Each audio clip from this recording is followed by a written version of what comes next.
Police sub inspector ಒಬ್ಬ crusher ಮಾಲೀಕನಿಂದ ಲಂಚ ಪಡೆತಾ ಇರುವ ದೃಶ್ಯ ಮೊಬೈಲ್ನಲ್ಲಿ ಸೆರೆಯಾಗಿರುವ ಘಟನೆ ತುಮಕೂರು ಜಿಲ್ಲೆಯ ತಿಪಟೂರು ತಾಲೂಕಿನಲ್ಲಿ ನಡೆದಿದೆ. ತಿಪಟೂರು ಗ್ರಾಮಾಂತರ ಠಾಣೆಯ ಪಿಎಸ್ಐ ಶ್ರೀಕಾಂತ್ ಕ್ರಷರ್ ಮಾಲೀಕ ದೇವರಾಜು ಎಂಬಾತನಿಂದ 20,000 ಲಂಚವನ್ನ ಪಡೆತಾ ಇರುವ ದೃಶ್ಯವನ್ನ ಕ್ರಷರ್ ಮಾಲೀಕ ದೇವರಾಜು ತನ್ನ ಮೊಬೈಲ್ನಲ್ಲಿ ಸೆರೆ ಹಿಡಿದು ಮಾಧ್ಯಮಗಳಿಗೆ ಬಿಡುಗಡೆ ಮಾಡಿದ್ದಾನೆ. ತುಮಕೂರಿನಲ್ಲಿ ಭೂಮಾಫಿಯಾ, ಮರಳು ಕ್ರಷರ್ ಮಾಫಿಯಾಗಳು ಜಾಸ್ತಿಯಾಗಿದ್ದು ಅವರಿಂದ ಪೊಲೀಸರು ಕೂಡ ಮಾಮೂಲಿಯನ್ನ ವಸೂಲಿ ಮಾಡ್ತಿರೋದಕ್ಕೆ ಇದೀಗ ಸಾಕ್ಷಿ ಸಿಕ್ಕಂತಾಗಿದೆ. ಏನಾದರೂ ಪೊಲೀಸ್ ಇಲಾಖೆಯ ಹಿರಿಯ ಅಧಿಕಾರಿಗಳು ತಪ್ಪಿತಸ್ಥರ ವಿರುದ್ಧ ಕಾನೂನು ಕ್ರಮವನ್ನ ಕೈಗೊಳ್ತಾರಾ ಎನ್ನುವುದನ್ನ ಇನ್ನಷ್ಟೇ ಕಾದು ನೋಡಬೇಕಾಗಿದೆ.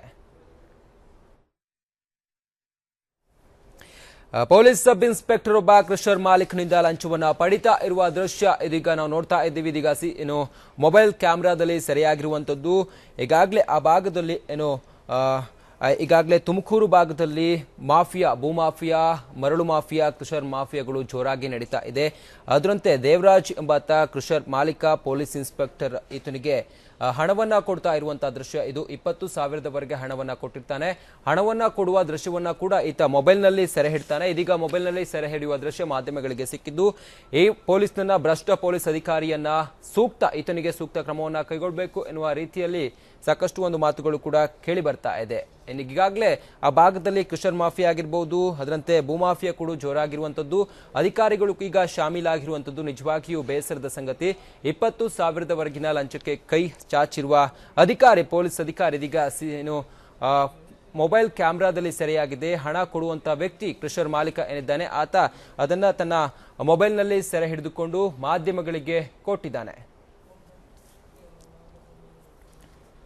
ಈ ಕುರಿತು ಮತ್ತಷ್ಟು ಅಪ್ಡೇಟ್ಸ್ ಅನ್ನ ಕೊಡ್ತಾರೆ ನಮ್ಮ ಪ್ರತಿನಿಧಿ ಪ್ರದೀಪ್. ಇದೀಗ ಪೊಲೀಸ್ ಅಧಿಕಾರಿಗಳು ಭ್ರಷ್ಟ ಅಧಿಕಾರಿ ಈತ ಯಾರು, ಹಾಗೆ ಈತನ ವಿರುದ್ಧ ಏನ್ ಕ್ರಮ ಕೈಗೊಳ್ಳಲಾಗಿದೆ? ಪ್ರದೀಪ್. ರಂಜಿತ್, ತುಮಕೂರು ಜಿಲ್ಲೆ ತಿಪಟೂರು ತಾಲೂಕಿನ ಗ್ರಾಮಾಂತರ ಠಾಣೆಯ ಪಿಎಸ್ಐ ಶ್ರೀಕಾಂತ್ ಏನಿದ್ದಾನೆ, ಈತ ಅಂದ್ರೆ ಕಳೆದ 2 ದಿನಗಳ ಹಿಂದೆ ಅಲ್ಲಿಯ ತಿಪಟೂರು ತಾಲೂಕಿನ ಕ್ರಷರ್ ಮಾಲೀಕ ದೇವರಾಜು ಅನ್ನೋರಿದ್ದಾರೆ. ಅವರ ಬಳಿ ಸುಮಾರು 20,000 ಲಂಚದ ಹಣವನ್ನ ಪಡಿತಾ ಇರುವಂತದ್ದು. ಆ ದೃಶ್ಯವನ್ನ ಖುದ್ದು ದೇವರಾಜ್ ಏನಿದ್ದಾನೆ ಕ್ರಷರ್ ಮಾಲೀಕ ಅವರೇ ತಮ್ಮ ಮೊಬೈಲ್ ನಲ್ಲಿ ಆ ಒಂದು ವಿಡಿಯೋವನ್ನ ಮಾಡಿಕೊಂಡು ಮಾಧ್ಯಮಗಳಿಗೆ ಈಗ ನೀಡಿರುವಂತದ್ದು. ಎಲ್ಲೋ ಒಂದ್ ಕಡೆ ತುಮಕೂರು ಜಿಲ್ಲೆನಲ್ಲಿ ಈ ಒಂದು ಕ್ರಷರ್ ಮಾಫಿಯಾ ಇರ್ಬೋದು, ಭೂ ಮತ್ತೆ ಮರಳು ಮಾಫಿಯಾ ಏನಿದೆ ಹಿಗ್ಗು ಸಿಗ್ಗದೆ ನಡೀತಾ ಇದೆ. ಇದಕ್ಕೆ ಪೊಲೀಸ್ ಅಧಿಕಾರಿಗಳು ಕೂಡ ಶಾಮೀಲಾಗಿದ್ದಾರೆ ಅನ್ನುವಂತಹ ಒಂದು ಮಾತುಗಳು ಕೇಳಿ ಬರ್ತಾ ಇದ್ವು. ಇದೀಗ ಈ ಒಂದು ಘಟನೆ ಈ ರೀತಿಯ ಇದಕ್ಕೆ ಸಾಕ್ಷಿ ಅಂತಾನೆ ಹೇಳ್ಬೋದು. ಜೊತೆಗೆ ಶ್ರೀಕಾಂತ್ ಏನಿದ್ದಾರೆ PSI, ಆತ ಪ್ರತಿ ತಿಂಗಳು ಕೂಡ ಸುಮಾರು 50,000 ನೀನು ನನಗೆ ಮಾಮೂಲಿಯನ್ನ ತೆಗೆದುಕೊಂಡು ಬರಬೇಕು, ಇಲ್ಲದೆ ಹೋದ್ರೆ ನಿನ್ನ ಕ್ರಷರ್ಗೆ ನಾನು ತೊಂದರೆಯನ್ನ ಮಾಡ್ತೇನೆ, ಅಲ್ಲಿ ನಡೆಯುವಂತಹ ಒಂದು ಕೆಲಸಗಳನ್ನ ಸ್ಟಾಪ್ ಮಾಡಿಸ್ತೇನೆ ಒಂದು ಬೆದರಿಕೆಯನ್ನ ಕೂಡ ಈಗಾಗಲೇ ಕ್ರಷರ್ ಮಾಲೀಕ ದೇವರಾಜ್ ಏನಿದ್ದಾರೆ ಅವರಿಗೆ ಈ ಹಿಂದೆ ಕೂಡ ಒಂದು ಧಮಕಿಯನ್ನ ಕೂಡ ಹಾಕಿದ್ರಂತೆ. ಈ ಒಂದು ನಿಟ್ಟಿನಲ್ಲಿ ದೇವರಾಜ್ ಏನಿದ್ದಾರೆ ಅವರು ಸುಮಾರು 20,000 ಒಂದು ಮಾಮೂಲಿ ಹಣವನ್ನ PSI ಶ್ರೀಕಾಂತ್ಗೆ ಕೊಡ್ಲಿಕ್ಕೆ ತಗೊಂಡು ಹೋಗಿದ್ರು. ಈ ಸಂದರ್ಭದಲ್ಲಿ ದೇವರಾಜು ಒಂದು ಹಣವನ್ನ ನೀಡುವಂತಹ ಒಂದು ದೃಶ್ಯವನ್ನ ರೆಕಾರ್ಡ್ ಮಾಡಿಕೊಂಡು ಇದೀಗ ಮಾಧ್ಯಮಗಳಿಗೆ ಹರಿಬಿಟ್ಟಿರುವಂತದ್ದು.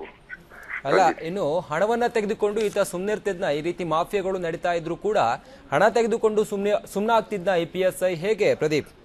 ಖಂಡಿತ ರಂಜಿತ್, ಏನಂದ್ರೆ ಇಲ್ಲಿ ಜಿಲ್ಲೆಯಲ್ಲಿ ಪೊಲೀಸ್ ಇಲಾಖೆಗೆ ಒಂದು ಅಂದ್ರೆ ಅಲ್ಲಿ ನಡೆಯುವಂತಹ ಒಂದು ಮಾಫಿಯಾಗಳಿಗೆ ಸಂಬಂಧಪಟ್ಟಂತೆ ಹಣವನ್ನ ತೆಗೆದುಕೊಂಡು ಅವ್ರು ಏನೇ ಮಾಡ್ಕೊಂಡ್ರು ಕೂಡ ಸುಮ್ಮನಿರುವಂತಹ ಒಂದು ಪರಿಸ್ಥಿತಿ ನಿರ್ಮಾಣವಾಗಿದೆ.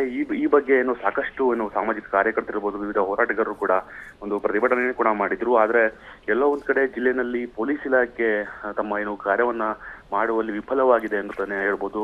ಲಂಚ ತೆಗೆದುಕೊಂಡು ಏನಕ್ಕೆ ಬೇಕಾದ್ರೂ ಪರ್ಮಿಷನ್ ಅನ್ನು ನೀಡ್ತಾರೆ ಅನ್ನೋದಕ್ಕೆ ಈ ಒಂದು ಘಟನೆ ಪುಷ್ಟಿ ಆಗ್ತಾ ಇರುವಂತದ್ದು. ರಂಜಿತ್, ಓಕೆ, ಧನ್ಯವಾದಗಳು ಪ್ರದೀಪ್ ಮಾಹಿತಿಗಾಗಿ. ಪೊಲೀಸ್ ಸಬ್ ಇನ್ಸ್ಪೆಕ್ಟರ್ ಇದೀಗ ಕ್ರಷರ್ ಮಾಲೀಕನಿಂದ ಹಣವನ್ನ ಪಡೆದುಕೊಳ್ತಾ ಇರುವ ದೃಶ್ಯ ಈಗ ನಾವು ನೋಡ್ತಾ ಇದ್ದೀವಿ. ಇದು ನಡೆದಿರುವಂತದ್ದು ತುಮಕೂರಿನಲ್ಲೇ. ತುಮಕೂರು ಭಾಗದಲ್ಲಿ ಮಾಫಿಯಾವನ್ನ ತಡೆಗಟ್ಟಬೇಕಾದ ಅಧಿಕಾರಿಗಳು ಈ ರೀತಿಯಾಗಿ ಭ್ರಷ್ಟಾಚಾರದಲ್ಲಿ ಶಾಮೀಲಾಗಿರುವಂತದ್ದು ನಿಜವಾಗಿಯೂ ಖಂಡನೀಯ.